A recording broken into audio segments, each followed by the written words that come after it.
आणि आजची दिवसभरामधली सर्वात मोठी बातमी आहे। महाराष्ट्रातल्या नामांतर प्रकरणामधली याचिका सुप्रीम कोर्टाने फेटाळून लावलेली आहे।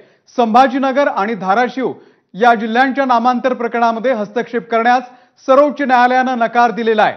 नाव देण्याचा आणि बदलण्याचा अधिकार कायद्याने दिलेला आहे। सर्वोच्च न्यायालयाने हे निरीक्षण नोंदवलेलं आहे। नाव बदललं की नाही, लोक समर्थनार्थ आहे की विरोधात असणारच आहेत, असं सुप्रीम कोर्टाने आता निरीक्षण नोंदवलेलं आहे। सोमेश कोलगे आपल्याला अपडेट देतील। सोमेश, काय झालं कोर्टात? अमोल, आज सर्वोच्च न्यायालयामध्ये औरंगाबाद आणि उस्मानाबाद जिल्ह्यांच्या नामांतरा प्रकरणाची याचिका दाखल करण्यात आलेली होती आणि त्या याचिकेवर सुनावणी झाली। सुरुवातीला आपल्याला सर्वांना माहिती आहे की उच्च न्यायालयाने या दोन्ही नामांतर प्रकरणाच्या याचिकेत हस्तक्षेप करण्यास नकार दिला होता आणि उच्च न्यायालयाच्या निर्णयाला आव्हान हे सर्वोच्च न्यायालयात देण्यात आलं। त्यावेळी याचिकाकर्त्यांनी अलाहाबाद प्रयागराजचा उल्लेख केला की अलाहाबादमध्ये सुद्धा अशा प्रकारे नामांतर करण्यात आलं आणि त्याविषयीची याचिका याच कोर्टात प्रलंबित आहे।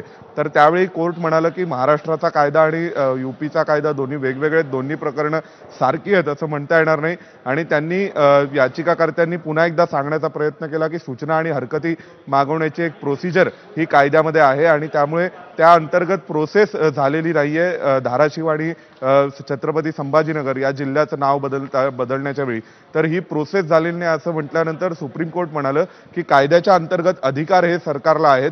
ज्या प्रकारे नाव देण्याचे अधिकार आहेत रेव्हेन्यू लॉ अंडर, त्याच प्रकारे नाव बदलण्याचे अधिकार सुद्धा सरकारकडे आहेत।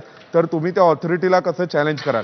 मग त्यावेळी ते म्हणाले की त्यांनी पुन्हा एकदा सांगण्याचा प्रयत्न केला की प्रोसेस झालेली नाहीये। यापूर्वी सर्वोच्च न्यायालयाने 1995-96 साली अशा स्वरूपाची याचिका एंटरटेन केली होती, त्यावर सुनावणी घेतली होती। तर त्यानंतर सुप्रीम कोर्ट म्हणालं की तुम्हाला हायकोर्टाच्या या आदेशामध्ये कायदेशीर त्रुटी कोणत्या आहेत त्या दाखवाव्या लागतील।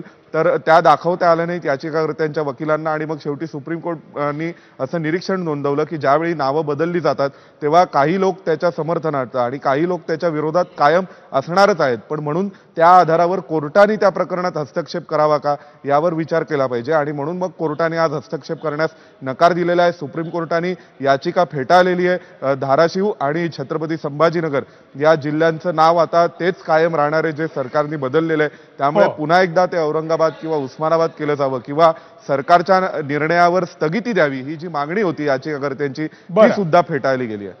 निश्चित सोमेश, तुम्ही आपल्या सोबतच राहा। विधान परिषदेचे विरोधी पक्ष नेते अंबादास दानवे सध्या आपल्या सोबत आहेत।